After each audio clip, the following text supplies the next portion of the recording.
most proud of the work that we're doing when we're in the middle of a conflict with our boys or girls. That when they're on the basketball court stressed out, or they're talking about a situation that happened in the neighborhood, and I can see the light turn on when we give them, and they use the strategies of managing the moment and not overreacting or underreacting. So they use their voice to share what they're feeling.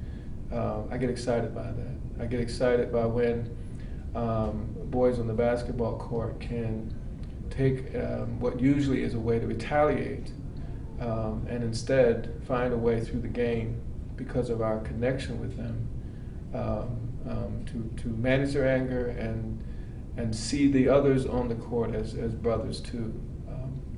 With the barbers, I would get very excited by just the cultural style in which they're natural healers. It's just the way they phrase things, the attitudes, the kind of history they have in the neighborhoods that are respected by their patrons, that anything they say out of their mouths can be trusted because of their commitment to the neighborhoods. And our father was a barber, so there's an element of power that comes from being in the barbershop, where a man can say anything he wants, he can share whatever he wants. And we're learning that the barbers, through our efforts, are able to better listen, but still use their natural cultural styles to help brothers learn how to protect themselves in a number of ways.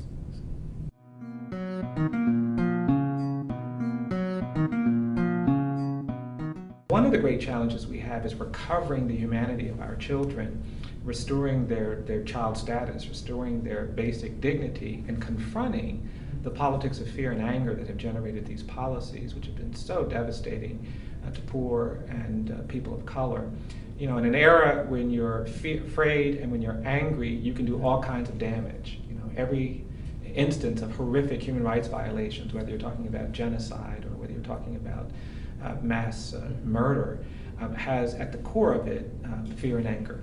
People feel justified by their abuse of other individuals because they're angry enough and they're fearful enough. And so I think those are the huge challenges that we face in this country right now, is recovering from this era when bad crimes created bad policies and bad laws, and really confronting the politics of fear and anger.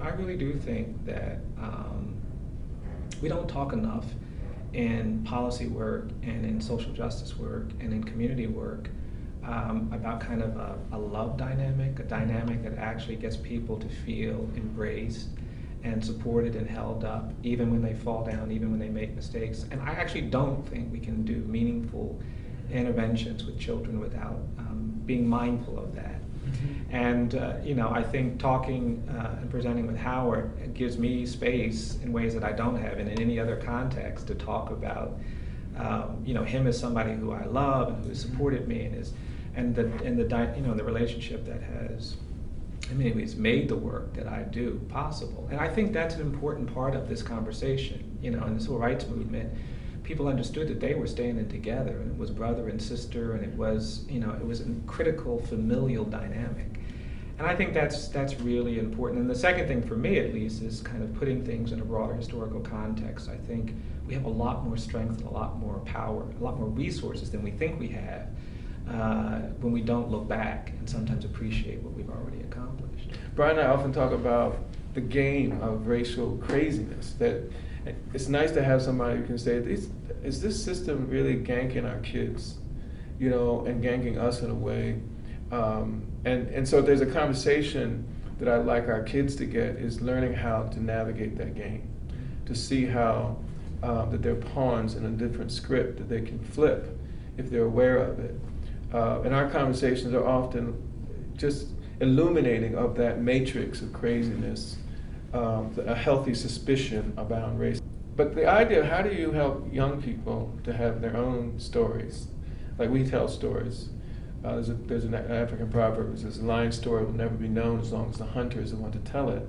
So how do we create interventions and programs that allow our kids to tell their stories, find healing and health in that?